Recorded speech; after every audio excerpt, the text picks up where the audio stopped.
the recording. Okay, so my comment today, I sent it to a few of our participants, was about systems, but the motive or the idea behind that, some 2 years ago or like a year ago, my son, he is in second grade, he was in second grade at that time, was complaining about the teacher. And what I did, I just sent her a message, email, a message or something, and she replied, and I met with her, and we came up with a solution. It was then she became the best teacher ever for him. So there is a way to solve problems, to recognize problems, to solve them, to, you know, deal with them easily. But sometimes there is there is no way to correct these problems. So what I wrote here is based on what Malik ibn Nabi wrote, or, you know, he, in his life, he wrote about 30 books, all about civilization. And Malik ibn Nabi came up with a model that, on this model, he was able to analyze the Islamic civilization, what happened. And he has turning points. And in each turning points, there is something happened and resulted in something else. But today, I'm just looking at only a few things. So Malik ibn Nabi came up with something called live ideas and dead ideas. So in his model of, as I said before, in analyzing the Islamic civilization. Now I trying to build on this and came up with live systems and dead systems or deadly systems. So Muhammad, we don't hear you. We can't hear you. Muhammad, I think he got disconnected. Yes, I don't see him on the.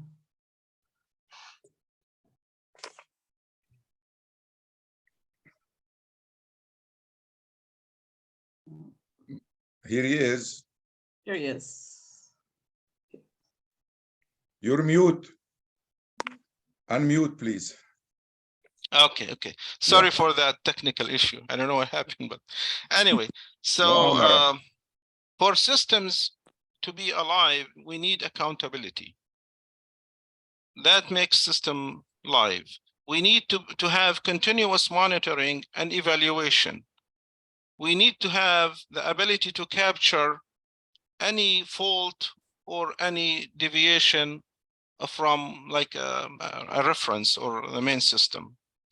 On the other hand, if we lack these stuff, if we don't have accountability, we have no monitoring, we have no error recognition or correction, then the system is dead and will result in no benefit to anybody and actually will cause a decline and backwardness. That's my comment for or starting discussion. So, Brother Suhail, am I clear on this or? Yeah. Okay. Bismillah, alhamdulillah, wassalatu wassalamu ala rasulullah. First of all, we welcome anyone who's joining us for the first time, and also we welcome those who are regular. And just to put things in perspective, this is a discussion. It's about basically rediscovering the true Islam that the group here believed that was largely lost over the centuries and or fragmented and became bits and pieces, and everybody made up their own version, or also became very superficial, very shallow. There are some essential items of the religion that were lost, and there are some minor issues that were blown out of proportion, and there are a lot of deviations, sometimes called, I call it that it reached even mutilation. So we want really to basically find the original version and or rediscover it and try to promote it and propagate it so that Muslims basically get rid of many things that they took for granted, and even though they were like misconceptions, and put things in perspective and reform the Muslim mind and the Muslim personality, basically, because you can't have a sound personality and a sound mindset and a sound society with the current versions of Islam. You can't. We can see the products of it. So just to put things in perspective, going back to the comment of Brother Muhammad, I agree. And in the same context is any change is going to start in the minds of people, in the ideas, in the domain of ideas. And I think that was one of the main concept that Malik bin Nabi was emphasizing. It's the necessity of starting with change in the ideas, in the frame, in the mindset. Nothing will change until people themselves change. They change the way they think and the way they behave, etc. And particularly, what needs to be changed and clarified is maybe three things. People, first of all, they have to have clear understanding of the current reality, the current reality, and they should have a clear explanation for it, away from the denial, away from excuses, away from justification, away from scapegoating or blaming failure or justifying failure or blaming on somebody else. Understanding, having a clear and solid understanding of the reality. That's one. And we have big problem there because the explanations that are there, will lead nowhere. And then also the history.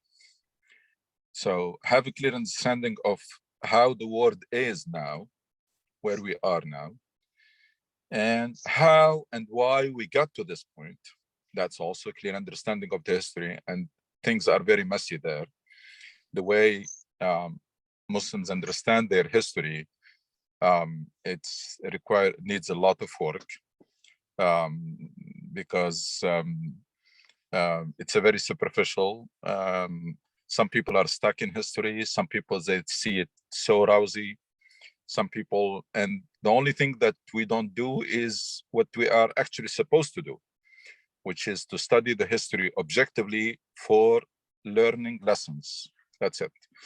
So that's the second. And then understanding, having a clear understanding and a vision of how the world should be. And also we have severe problem there. So to confirm what you said is the change in the domain of ideas, in the frame of mind. And if you want to be specific, especially in these three things, what the world is now, why and how we get to this point, and how the world should be. And unfortunately, in all these three points, there are so much misconception and so much ambiguity and so much to be fixed and to be cleared. That's what to do that. It is needed that we understand the religion properly from the sources, and we understand the world objectively. This world, we understand it clearly and objectively, and stop all those futile approaches of denial and justification and excuses and blaming our failure on others or conspiracy theory. All of this will lead nowhere. There is only one approach that will work, which is proper diagnosis, and then accept responsibility for what happened to you. Take charge, accept responsibility for what happened to you, and accept responsibility for changing it. and forget about waiting for things to happen by themselves and using religion in the wrong place by saying this is like it's a divine destiny, what happened to us, and God will change it for us. No, doesn't work that way. So there are a lot of things that have to be fixed and to be changed. Just to confirm also what you said,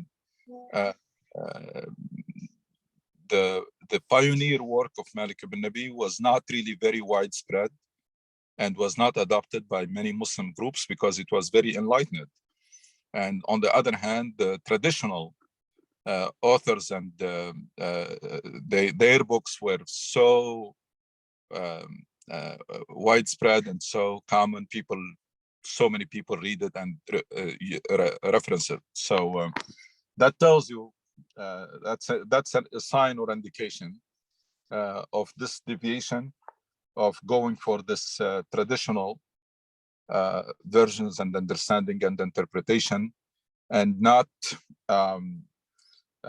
taking the work, the great work and very pioneer work, because the man himself is very enlightened, is Western educated, and have a very good understanding of the world, and therefore he produced some great ideas and great books and work. So yeah, these are my my comments on Brother Muhammad's remark. Can I suggest that Brother Muhammad tell us who is Malik bin Nabi? There are some people who never heard of him. Yes, yeah, Malik bin Nabi, he is from Algeria originally, and he went to France to continue his education during the, the colonization time when France was in Algeria. And he was actually, he wanted to continue in studying philosophy and anthropology and this stuff, but he wasn't accepted there because they consider him different class. He's not French. They cannot accept him. So he went to study electronics, and he studied the electrical engineering and stuff. So that gave him the methodology to analyze things differently, to be logical and understand systems in a firm way. Well, he did not look. Some people consider him as continuation of Ibn Khaldun. If you heard of Ibn Khaldun, Ibn Khaldun is another historian or anthropologist who lived about 1,000 years ago or something. Maybe, I mean, he was in the Islamic civilization. He was in Tunisia, I believe. And he wrote the book, the Introduction to History, or Muqaddimat Ibn Khaldun. Yes, Muqaddimah. And that was even Toynbee, Arnold Toynbee, considered him the first anthropologist in history. His book was great because he looked at the life or states and how the civilizations, I would say, they start from like human life, baby steps, then become adult, then become stronger, then become weak, and then dies. That's his methodology or his analysis to civilizations. Malik bin Nabi looked at it and maybe took it, but he used different measurements. He looked at ideas that can change the movement or the life of people, and it could be sometimes harmful. And if people adopt that idea, then they will be, or group, or ideas or concepts, then that will affect their life, and maybe they will go down. They become less effective in life. They can do nothing. They become so passive and less productive. He wrote about the Quran. He wrote about the history, about Islamic civilizations. his books at that time was maybe not accepted from the Islamic, mashayikh or yes, establishment, because his criticism was inside. He had a term, al-qabila al-istimar, which is the problem is in you, not from the others. The others, when you are weak, don't blame the others because they will come and take your wealth. But if why you are weak, that's the question. That's his actually most of his work is on that. When I like to say something here, I first heard about Malik bin Nabi when I was a part of the Muslim Student Association and later the Association of Muslim Social Scientists, and had never heard about him before. This was in the early 70s. I went and looked for his books. To be very frank with you, they were talking to my intellect, but they were not talking to my heart. I needed a bridge between what he's saying and the present I'm living in.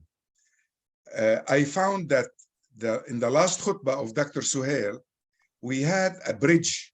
I'm going to mention it right now, because in order for us to understand what is a deadly idea and what is a live idea, we need to understand that, for instance, when we talk about tazkiyah, a mission-oriented Muslim is always looking to enhance himself, to better himself, to be a better version of who he is today. Need to ask himself every evening, am I a better person today than when I started the day? That question will produce living ideas, live ideas. What is it I need to do to be a better version of myself? What is it I need to do to be an example to others? Unless we are that kind of person, we will never be able to influence our society, our environment positively.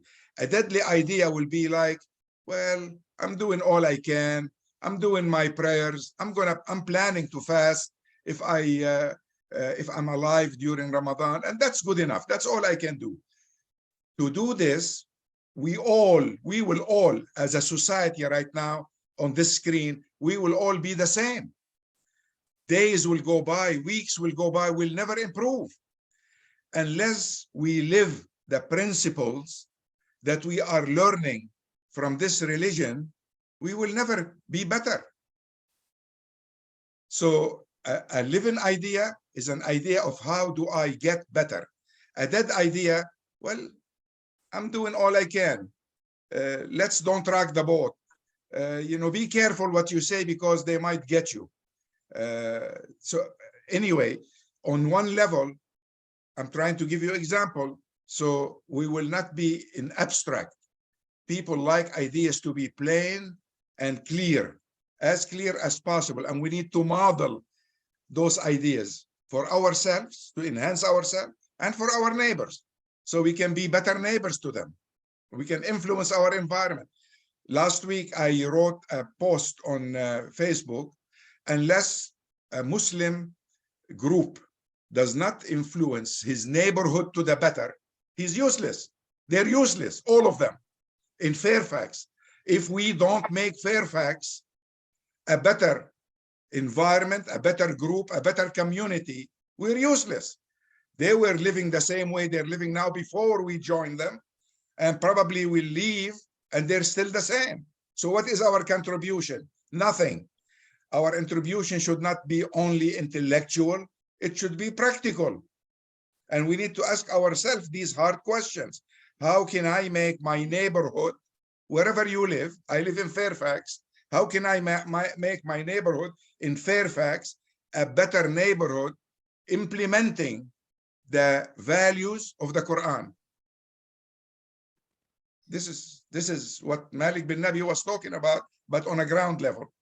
We need to understand the past, understand the present, but take from the Quran solutions for this present. Just to confirm what you said, Brother Safi, Islam, to eliminate the possibility, has, very effective mechanism in place to eliminate completely the possibility of stagnation or complacency. That for people to reach one point and say, I'm good enough or I'm doing enough. That does not exist in Islam at all. How? One is God has assigned us a mission that does not end, does not finish. I mean, for justice to prevail on earth, for freedom to prevail on earth, for peace and security to prevail on earth, for poverty to be eliminated, for injustice to be eliminated, that's not something that you're going to reach a point where you say, I finished it. That's something, it's continuous, it's forever. I mean, it takes all your life, and still. So the Islam challenged us with a mission that does not end, and therefore there is no room for complacency. First of all, there is no room for passiveness and indifference, because you were assigned a mission and you are supposed to be mission driven, which means that there is no room for passiveness or indifference. This idea of say, that's none of my business, what's happening in the society or what's happening in the world, that has no, it's very contradicts the basics of Islam, of the religion. Because Islam by itself is a mission of betterment. It's a message of change and transformation. So this idea of passiveness or indifference was eliminated completely by assigning us a mission. And then by assigning us a mission that does not finish, then the possibility of complacency or stagnation also is eliminated.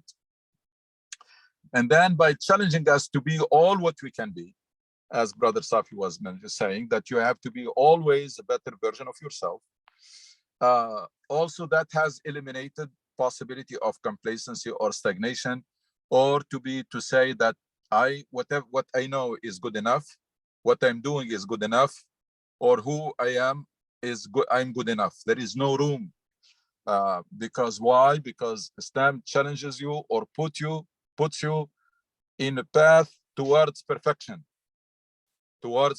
which you can never reach. You can only get closer to it, but you can never reach perfection.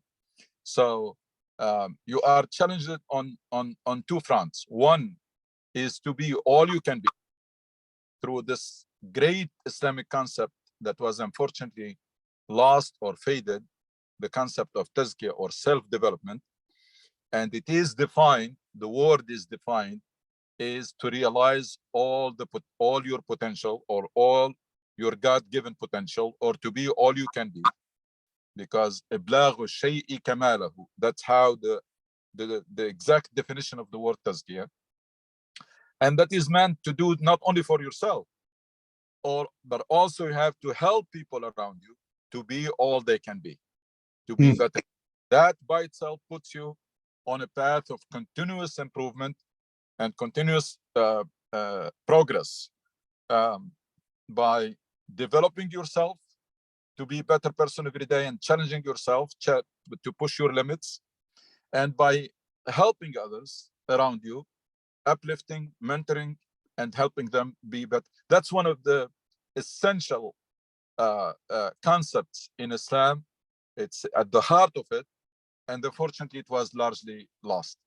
On the other hand, we are challenged to maximize our contribution to the greater good. It's not just to contribute, it's to do also, even on this front, to do all you can. And that's so many verses that God does not ask you anything beyond your limits, which means he asks you to do everything you can. And God does not ask you to do anything beyond the resources he has given you. لا يكلف الله نفسا إلا ما أتاها, which means that you have to utilize all the resources that you are given and all the opportunities that you are given to do what? To maximize your contribution to the greater good. So on the self-development, we are challenged to be all we can be. That puts us in path of continuous improvement and progress.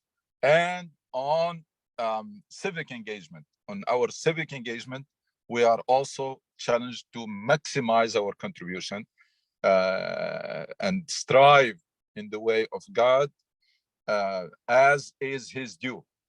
وجاهدوا في الله حق Jihadi. his due. Nobody can reach a point where you can say that I'm doing everything I can. That's not true. So between developing yourself to be stronger and better and gaining more knowledge, and between utilizing and investing that or harnessing that what you gain to increase and maximize your contribution to the greater good, that's the heart of our religion. And that's what, unfortunately, that's not how Islam is defined nowadays. People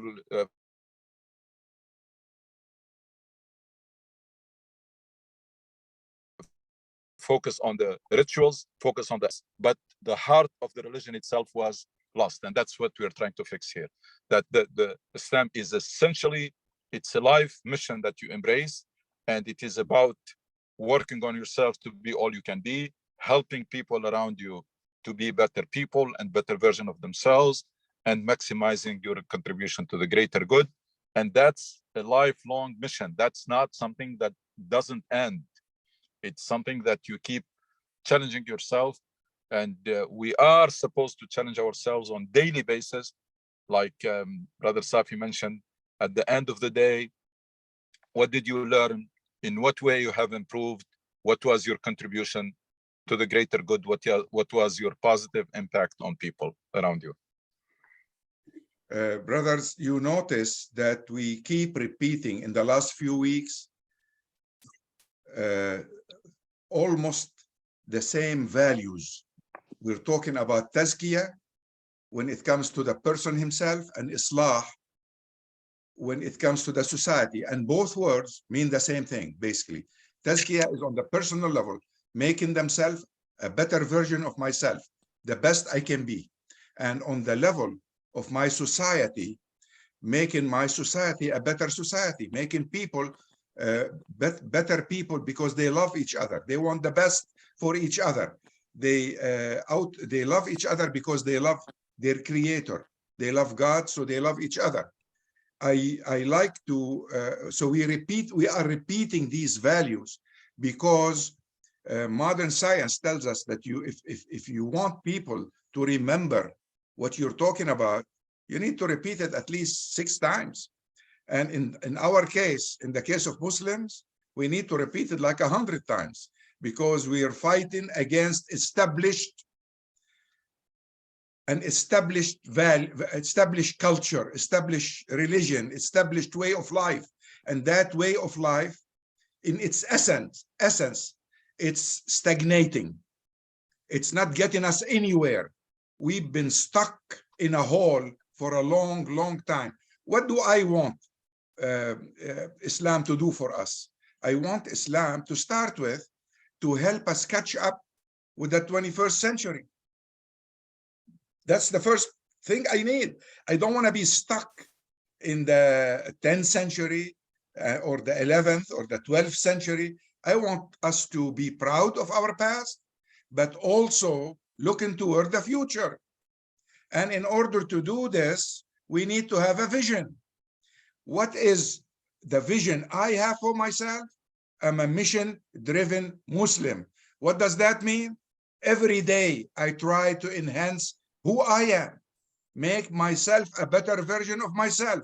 And what do I want for my neighborhood in Fairfax? To be a loving neighborhood where people have the freedom to worship any way they want, to express themselves freely, and to love each other. Now, I have Brother Hugh with us, and I want him, if possible, to give us a parallel between what I just said, what Dr. Suhail said, and what Jesus said, because I believe we're talking about the same principles, and it helps us to realize that we are in parallel. When we follow Prophet Muhammad and the Quran, we are paralleling what Jesus taught his people. Am I correct, Brother Hugh? Yes. Can you hear me? No. Yes. What's the greatest commandment, sir? Greatest commandment is love God. And then second is to love your neighbor as yourself. I've been attending this class off and on for about once a month for about 6 years now. And from the beginning, I've been struck by the parallels between Christianity and Islam. The idea of not living in the past. We're talking in the Christian religion right now, we are having a big discussion between those who follow what we call what the religious scholar Marcus Borg called the earlier paradigm, meaning and when you're talking about the old religion that's 10th century or 11th century, well, this is not quite that old in this earlier paradigm, but we're still stuck in this older way of looking at things and not looking at the newer things, at the 21st century Christianity. So we have a similar conflict between the old ways we've grown up doing things and the need to adjust to a 21st century, particularly a time that attracts young people, that attracts people who are not religious in one way or another. You're talking about dead ideas and live ideas, and really the youth of a church, the youth of a mosque are the ones that really make it alive. And so if rather than just the people who have been doing the same thing all the time for years and years and not changing, not adjusting to the time. So yes, we have parallel values, we have parallel problems in our situation. Thank you. Thank you. Thank you. So let's understand the repetition of the same values every time we meet, talking about bettering oneself and helping his environment to be better. It's something essential unless we internalize it and make it a way of life. Nothing will happen. Maybe intellectually we all heard it. Are we practicing it? Maybe we are. We need to help each other practice it. We need to remind each other that this is what we need to be doing. In the meantime, let me mention something, and I hope Dr. Suhail will tell us a little bit more about this. There is a danger while you're doing this. Once you discover a new reality, once you feel you are on the right path to moving forward toward what God asked you to be, your nafs here will come to play. Your nafs will try to tell you, oh, you see, you're now a better person. Look what the others are doing, and look what are you doing. And when you stand to pray, look, you're in the first row praying, and look at the others. They came late and they're behind. So you're a better person. Be careful of that trap, brothers. Be careful of that trap. The trap of the nafs, of the self, of the ego. Be very careful of that, because this is the way Satan, the way the devil will try to pull you back from the path you're on to where you were before, and even lower, to total damnation. Be careful. We are not better than anybody. I am a servant for my brothers. Let me repeat that. I am a servant of my brothers. I pride myself of serving each one of you if I have the opportunity. A servant is always trying to serve. He look at all his brother as better people than he is. Let's adopt that mentality, and let's maybe allow Brother Sam to tell us a little bit about it. He's just joined us not long ago, and maybe he has something to add to this. Sam, do you have something to add to this, please? I just want to, I've been a Muslim only for 12 years now. But I've been living in Saudi Arabia during that time. I've learned a lot. I learned a lot working with Safi on his Q project, the new Quran he produced. I assisted in editing that and adding footnotes. But I just want to say this. Doesn't matter whether you're Christian, Jewish, or Muslim, most of the young people in these faiths are running away. They're looking in another direction. Why? Because they want to be relevant. We need to teach them that they can be proud to be Muslim by being relevant to society today, by being human rights activists. Medina Declaration was one of the greatest human rights documents ever written. By being civil rights activists. The message of the Prophet, white not above a black, black not above a white. We're all equal. Mhm. We need to teach our young people to be leaders in women's rights activism. I mean, according to Islam, you know, when the Prophet lived in Mecca, when he was there, the female babies were being buried alive in the desert. He ended that. He gave women the right to work, the women the right to own property. We need this leadership today amongst Muslim youth. We need them to know that this is the kind of leader you need to be. We need them to be environmentalists. This is relevant. The Prophet repeated, and the Quran repeats, this, don't destroy crops and animals. And the Quran teaches us to end war. Not to cause war, but to end war. We can defend ourselves if our families and villages are being attacked, but we have no right to go out there and start a war. Innocent people should not be killed. Crops and animals should not be destroyed. This is Islamic principles of war. Religious holy buildings, no matter what the denomination or faith, should not be destroyed. This is an awesome principle. And our young people should be trained to be leaders in anti-nuclear weapons activism. We can be proud. We can be proud. I took a group of Saudi and Egyptian teenagers and Americans to Hiroshima, Japan, a few years ago. And we knelt and we prayed at ground zero for an end of nuclear weapons, and that God would raise up leadership amongst our Muslim youth. We talk about Nelson Mandela, we talk about Martin Luther King and Mahatma Gandhi, and we talk about Prophet Muhammad, peace and blessings be upon him. Now let's make this thing work. We're trying to build a center here. I'm getting Safi's on our board. Safi is also working with, I want to assist him with ICRA.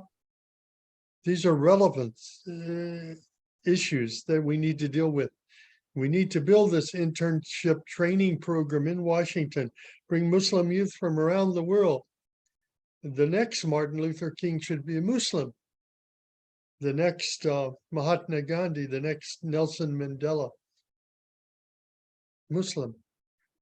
This can happen. This is reality.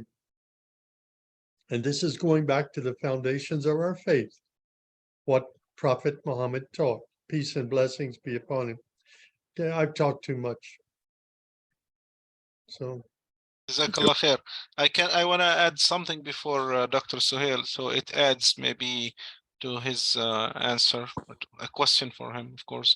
But I want to connect what Dr. Safi said and what Dr. Hugh said, the paradigm change or the paradigm that we have. The problem from what I see, and maybe lots of people see the same thing, the Muslim paradigm now takes you to infinite loops. If you ask, you know, a mufti or a sheikh or, you know, clergy person, he will take you to books that was written after another book and another book and another explanation. And you say, what this has to do with the Quran? When I read the Quran and see them, like there's foundational ayat in the Quran, foundational verses that tells you about justice. I mean, the whole message, the whole life is based because Allah asked us to build justice in this life, to prevent wars, prevent bloodshed. also it was described in the Quran that the message or Sayyidina Muhammad, our beloved Prophet Muhammad, was sent as a mercy to mankind, not a mercy to the tribe of Quraysh or the Arab in the desert or the Muslims nation only. No, to mankind. So we have a paradigm that we don't see it in our literature or our speeches, even in our mosques here, all over the places. We don't see that. We see a paradigm that I don't know how we can call that Islam. That's really deviated from Islam. It's like multiple changes happen to that paradigm, but the real paradigm is in the Quran, and the fixed or the correct speeches of Sayyidina Muhammad, of our Prophet Muhammad. So that's what I'm trying to say. We repeat the major foundational concepts of Islam because that's what Islam is, and we have to keep repeating them because they are clearly found in the Quran. If you read it, you will find them. You find justice, equality, freedom, mercy. You found that in the Quran. But if you go to the other paradigm, you will see something else. That's I mean, I will let Dr. Sahel continue and maybe explain what is the maqasid ulya, or what they call the ultimate purposes of Islam. Maybe you can talk about that more. I really enjoyed the discussion because a lot of good points really are raised. I'm going to start with the end from Brother Muhammad's remark.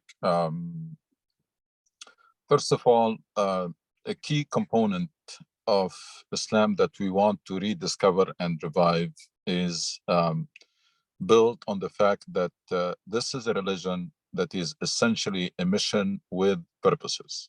هي رسالة بمقاصد. And these two essential elements were largely lost. So it is a relationship between you and God, between you and your creator, that translates into a mission, the essence of which, like Brother Safi was mentioning, is tazkiyah and islah, is be all you can be, help others becoming better people, and maximize your contribution to the greater good. And it has ultimate purposes, which can easily be deducted, concluded, or you can detect them or find them in the original text. And I came up with seven ultimate purposes that Islam came to achieve. And all of these have very solid foundations and roots and references or evidence. One, the ultimate goal of Islam is justice. And there is a clear verse in this. We can probably dedicate a whole session one time to the ultimate purposes of Islam. Two is freedom. God created people free and did not impose even the religion. Did not even impose himself on them. So nobody can take that freedom, and nobody should allow that to happen. It's not like nobody can enslave others. Nobody should accept freedom to be taken away from them. So both sides, freedom, peace and security. Very clear evidence for this, that Islam came so that peace prevails on earth, and then people will be very secure. These are four. So justice, freedom, peace, security, prosperity is God settled people on earth to develop it, and he wants to see people living out of poverty and no homelessness, no diseases, etc. So that prosperity is an essential element. And then the virtue, which is the fadila, and human dignity. These are the seven and hopefully soon try to write something about it and publish something about the evidences behind them. And that's how Islam should be introduced and should be embraced. It's a religion. It's a relationship between you and God, or Tawheed, belief in Allah and the hereafter. That translates into dedicating yourself to a mission that is about tazkiyah and islah, about betterment, to be the best you can be, and to make the world, maximize your contribution to make this world the best it could be. And then what does it mean, the world to be the best it could be? It means these 7 goals to be achieved. So that's the heart of the religion that was lost. And then what is left is basically the rituals and the jurisprudence. Even though these did not come early in Islam, they came later to support that mission-driven individual and mission-driven community, and to strengthen and maintain that relationship with God. And that's why when the mission and the ultimate purposes were lost, even those rituals became obsolete. They're not producing any effect. People are doing them just out of like habit or out of fear of punishment. That's all.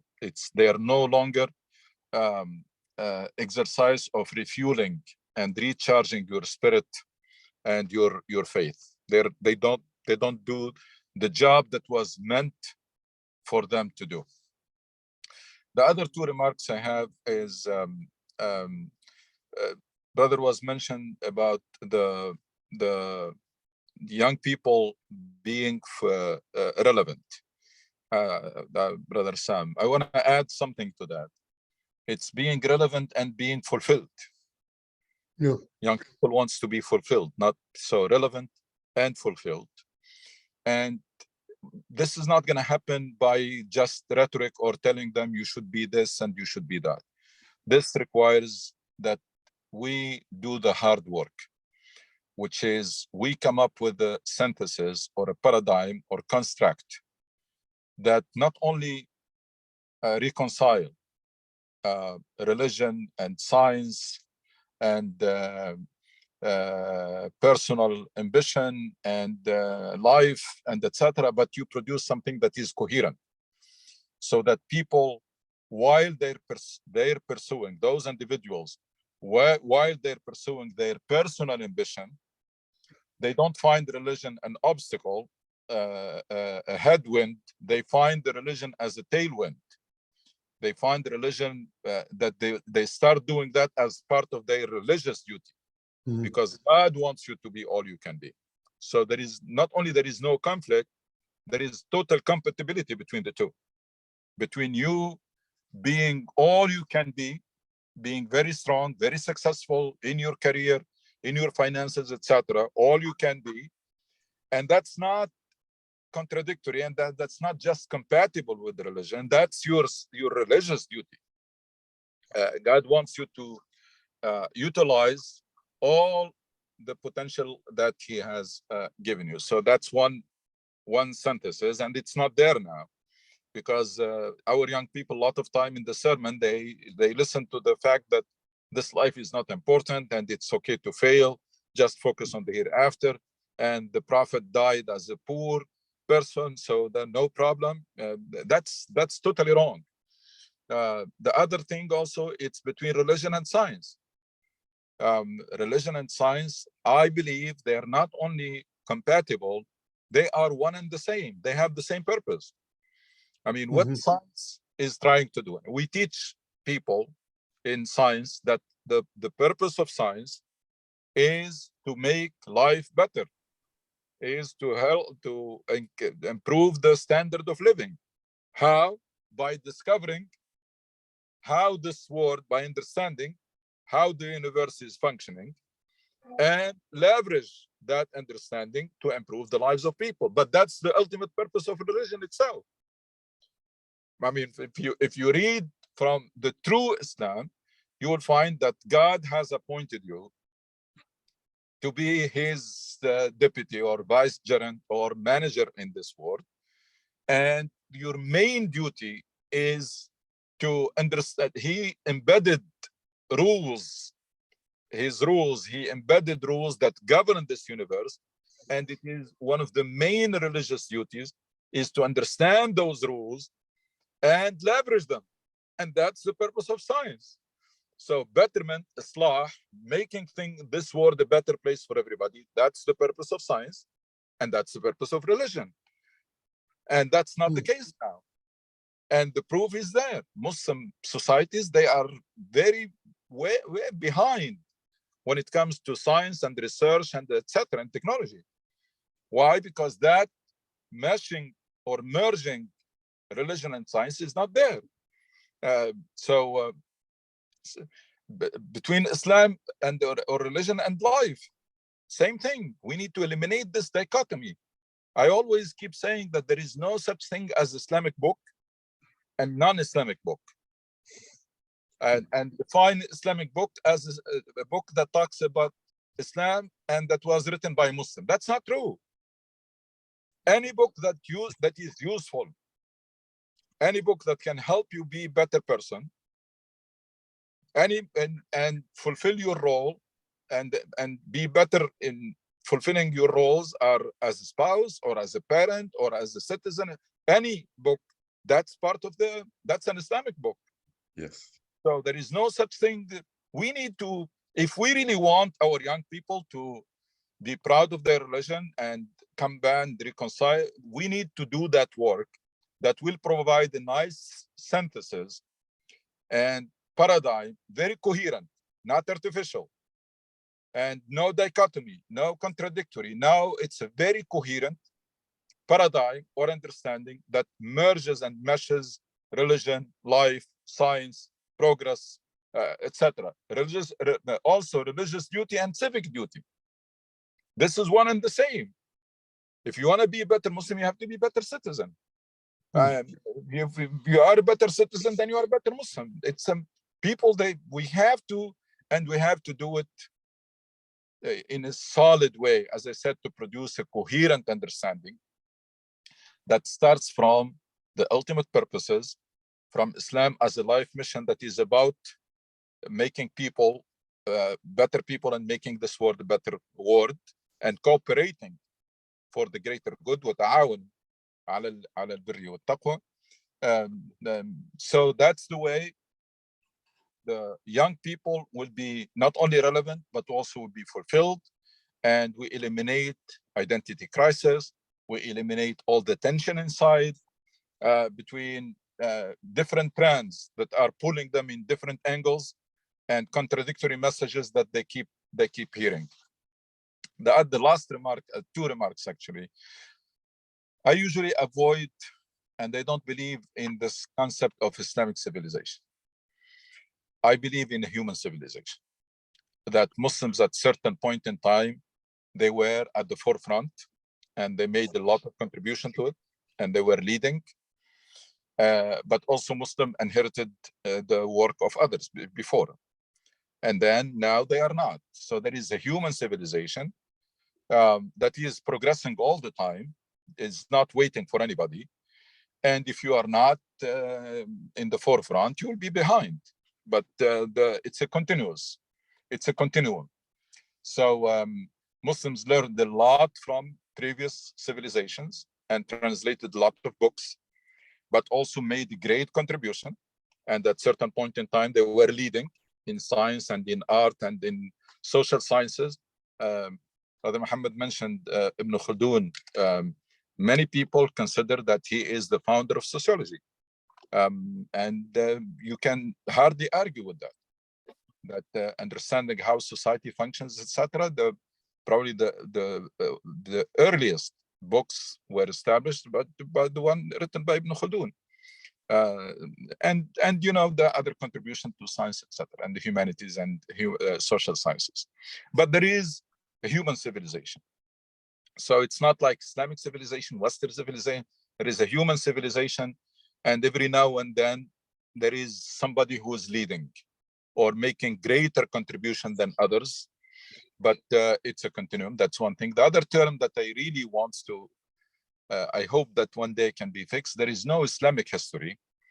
There is history of Muslims. Because when you say Islamic history, it becomes sacred, and therefore you cannot criticize it because you attach Islamic to it. But if you make it history of Muslims, then that's human work, and therefore there are a lot of good things. There are very bright spots in the history of Muslims, but also there are some embarrassing spots and embarrassing events. There are failures.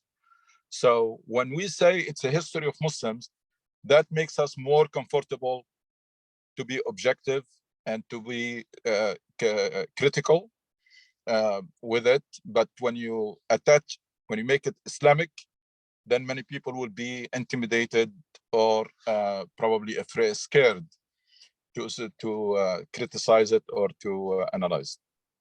The last remark is the definition, the mission of Islam was defined in few words. One of them that was one time it was defined in one word, which is on behalf of one prophet, and he was addressing his people and say, I only desire your betterment. In uridu illa al-islah. It's an amazing word, very loaded, that encapsulates this great mission of the great mission of Islam. And then the description that was repeated several times and I hope that I hope that it will get the attention that it deserves, that most of the time the mission of Islam was defined as promoting that which is good and forbidding, reducing, eliminating, working against, advocating against anything that is wrong. It's an amazing statement. أمر بالمعروف والنهي عن المنكر. I wish one day we give this mission and this beautiful statement the attention it deserves. What does it mean? First of all, it was mentioned in a very interesting context. One is when Quran says that you were the best community sent to humanity. Before you go too far and you think that you are the chosen people because of who you are, comes this description, this mission, so that people don't get it wrong. It's not you are better than others. No. You will be special if you fulfill this mission. So you are a community defined by a mission, and you will get your special status if you fulfill this mission. It's not about who you are. It's about what you do. That's amazing. And then Quran comes and describes the community of believers by saying, believing men and women are allies of one another. يأمرون بالمعروف وينهون عن المنكر. والمؤمنون المؤمنات بعضهم أولياء بعض يأمرون بالمعروف ينهون عن المنكر. That's also amazing that they unite to do this. They unite to fulfill this mission. So they are special because of this mission. They unite to fulfill this mission. And then in another verse says the community that wherever we settle them, that's what they do.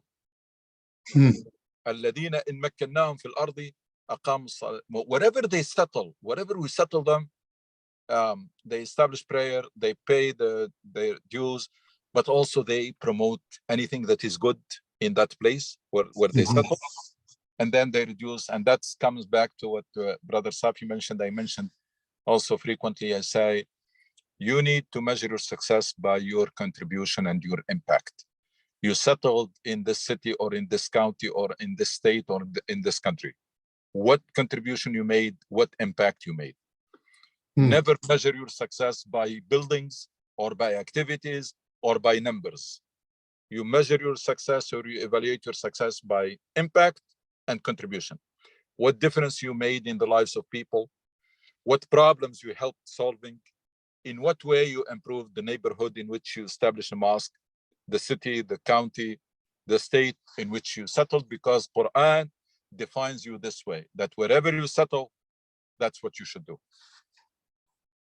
I mean, mean. May I interrupt just with a question Sure. briefly, and then I must go.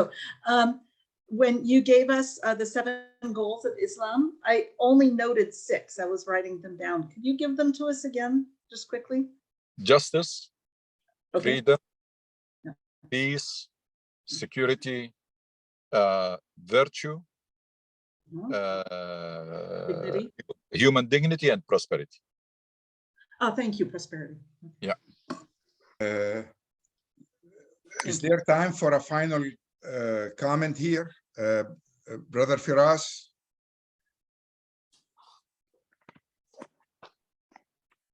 Is there time for another comment? When are we gonna adjourn? I'm gonna try to excuse myself soon. So Yeah, go ahead. Let's Okay. conclude with your remark. inshallah. I'll conclude with a remark for both my friends, Dr. Suhail and Andra. Actually, I have a late friend, Dr. Robert Crane, who died a couple of years ago. He was working extensively on Maqasid al-Sharia. And I like to share his work with you, Dr. Please. Suhail, because Please. we don't want to reinvent the wheel. He did a lot of work.